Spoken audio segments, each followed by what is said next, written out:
রাজ্যের বিরোধী দলনেতা নির্বাচনে স্পিকারের সিদ্ধান্তকে চ্যালেঞ্জ করে মামলা হাইকোর্টে।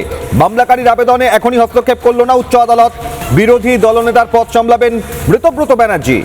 রাজ্যের বিরোধী দলনেতা নির্বাচনে স্পিকার অধ্যক্ষের সিদ্ধান্তকে চ্যালেঞ্জ করে কলকাতা হাইকোর্টে মামলা।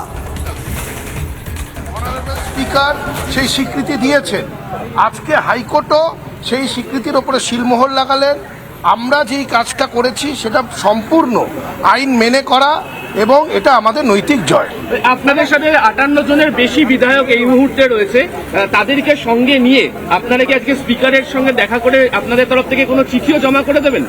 দেখুন, বিধায়কের সমর্থনের সংখ্যা বাড়ছে, প্রায় প্রতিনিয়ত সংখ্যা বাড়ছে এবং যারা যারা সমর্থন আমাদেরকে দিচ্ছেন সেই চিঠিও আমরা মাননীয় স্পিকারকে দিচ্ছি।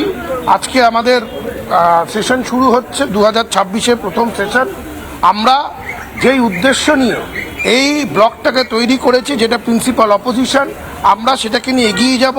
আমাদের যেই দায়িত্ব, মানুষের প্রতি যেই দায়বদ্ধতা, আমরা সেটা পালন করার জন্য যা যা করার আমরা সম্পূর্ণভাবে পরবর্তী পদক্ষেপ আমরা সবাই আলোচনা করে পরবর্তী পদক্ষেপ আমরা সিদ্ধান্ত নেব। কিন্তু পদক্ষেপ একটাই, যে গঠনমূলক বিরোধিতা করা এবং এই হাউস যাতে এই হাউসের মধ্যে যেখানে যেরকমভাবে প্রয়োজন এবং বাংলার মানুষের জন্য আমরা কাজ করব। এই পরিস্থিতিতে তৃণমূল কংগ্রেসের ব্যাংক অ্যাকাউন্ট ফ্রিজ করার জন্য অরূপ বিশ্বাস চিঠি দেওয়া হয়েছে। অরূপ বিশ্বাস চিঠি দিয়েছেন, তিনি ট্রেজারার ছিলেন।